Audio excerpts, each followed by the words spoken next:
Baik, kita lanjutkan ya. Nih sistem hukum berarti kan legal system. Nah, sama seperti yang dikatakan Hans Kelsen, tapi dia teorinya Schufenbau. Ya, sistem hukum yang menyatakan bahwa sistem hukum merupakan sistem anak tangga dengan kaidah berjenjang di mana norma hukum yang paling rendah harus berpegangan pada norma hukum yang lebih tinggi dan kaidah hukum yang tertinggi seperti konstitusi harus berpegangan pada norma hukum yang paling mendasar, grand norm. Nah, apa kaidah hukum yang kita paling tertinggi? Nah, itu Undang Dasar 1945. Nah, apa norma hukum yang paling mendasar? Yaitu Pancasila.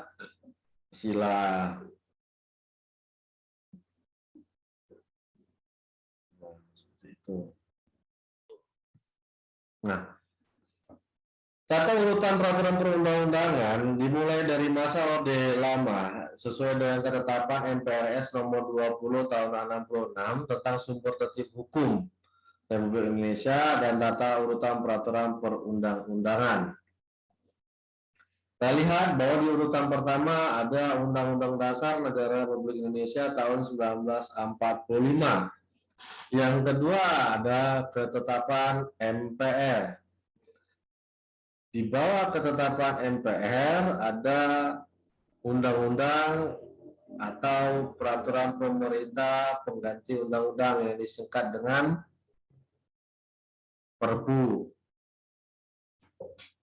Kemudian peraturan pemerintah, kelima keputusan presiden, keenam peraturan menteri, ketujuh peraturan pelaksana. Ini kita ganti aja dengan angka.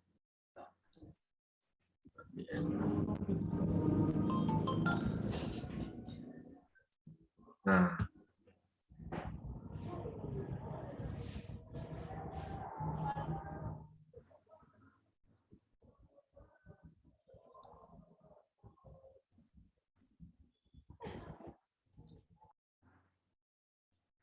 ya kan? Nah, ada 7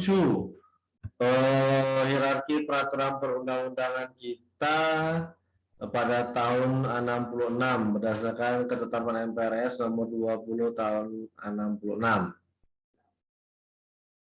Yang kedua di era reformasi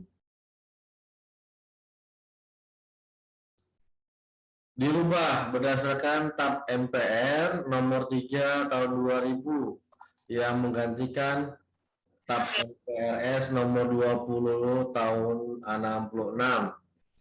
Di mana urutannya menjadi 6, yang tadi ada 7 tingkatan. Nah, ini menjadi 6 tingkatan.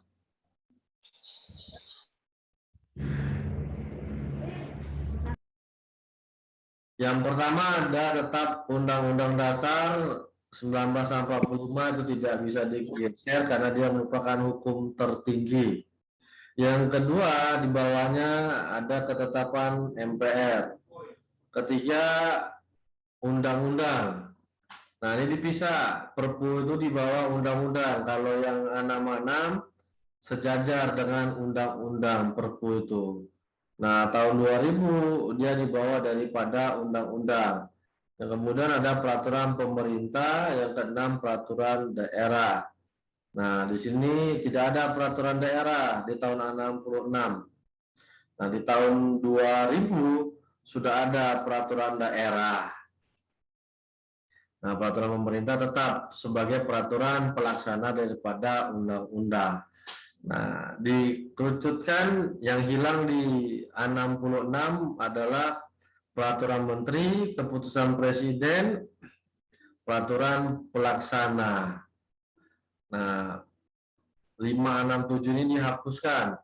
Peraturan pemerintah turun, di bawah peraturan di bawah Perpu PP baru Perda. Nah, tahun 2000 lah baru dikenal adanya peraturan daerah di dalam hierarki perundang-undangan di Indonesia.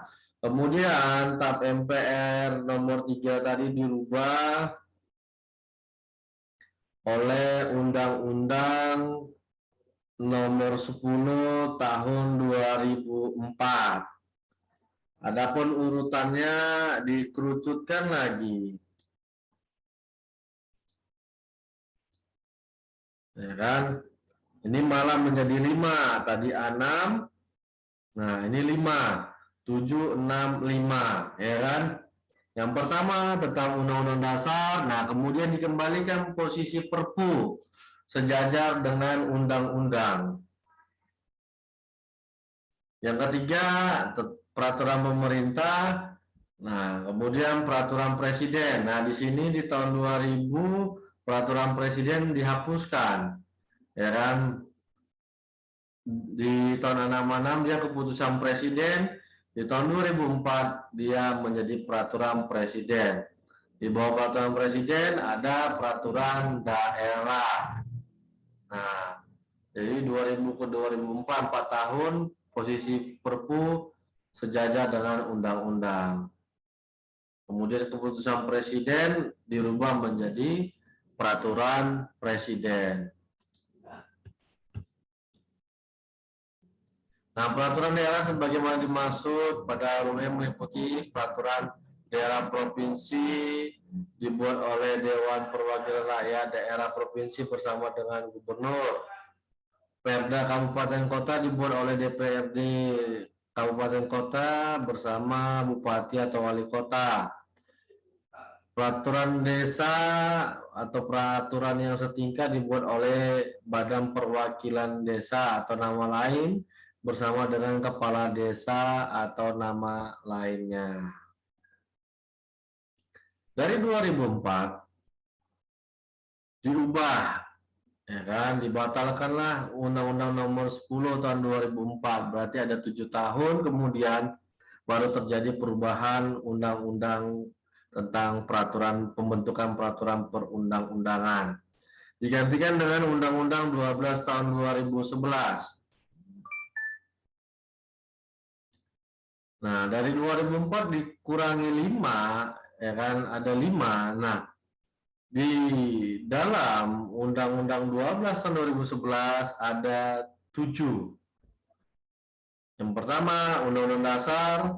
Yang kedua, kita tengok ketetapan MPR sama, ya kan? Kemudian Undang-Undang dan Perpu di 2004 sama.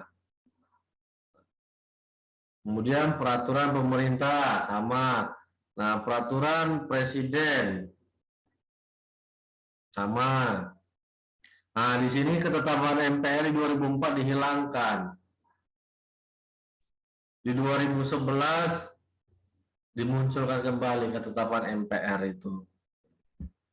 Nah, kemudian perda tadi peraturan daerah dipecah ya, ada perda provinsi dan ada perda kabupaten kota. Jadi yang terendah adalah perda kabupaten kota. Inilah 7 hierarki peraturan perundang-undangan kita yang digunakan sampai dengan hari ini. Walaupun ada terjadi perubahan, ya kan, tetapi urutan hierarki peraturan perundang-undangannya adalah ketujuh tingkatan ini. Nah, maka saudara harus hafal 7 tingkatan hierarki peraturan perundang-undangan kita. Nah, bagaimana Pak ketika ada peraturan lainnya? Nah, sesuai dengan pasal 7 ayat 2 atau pasal 8, maka itu dianggap sebagai peraturan. Akan tetapi, ya kan, harus tetap mengacu kepada asas daripada suatu peraturan perundang-undangan. Ya kan, bahwa peraturan yang lebih rendah tidak boleh menyampingkan peraturan yang lebih tinggi. Nah, jadi apa ini peraturan yang terendah? Yaitu peraturan kabupaten kota. Nah, apabila ada peraturan-peraturan lain, maka statusnya adalah di bawah daripada peraturan kabupaten kota.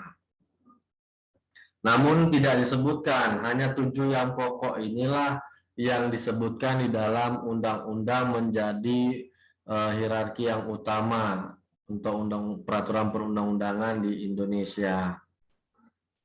Di Undang-Undang Dasar 1945 sebagai hukum tertinggi, seluruh daripada peraturan yang ada di bawahnya harus ada memasukkan pasal Undang-Undang Dasar di dalam peraturan tersebut. Kemudian dibalikannya posisi ketetapan MPR, undang-undang dan peraturan pemerintah pengganti undang-undang yang dikeluarkan dalam keadaan mendesak. Kemudian sebagai peraturan pelaksananya ada peraturan presiden dan peraturan pemerintah dan peraturan presiden. Kemudian ada peraturan daerah, provinsi, dan kabupaten kota. Baik, itu norma-norma yang ada di Indonesia yang diberlakukan dalam peraturan perundang-undangan. Walaupun ada norma-norma yang lainnya yang menjadi dasar pembentukan suatu peraturan perundang-undangan di negara kita. Nah, sampai di sini apakah ada yang ingin kita diskusikan? Silakan. Masih ada waktu kita.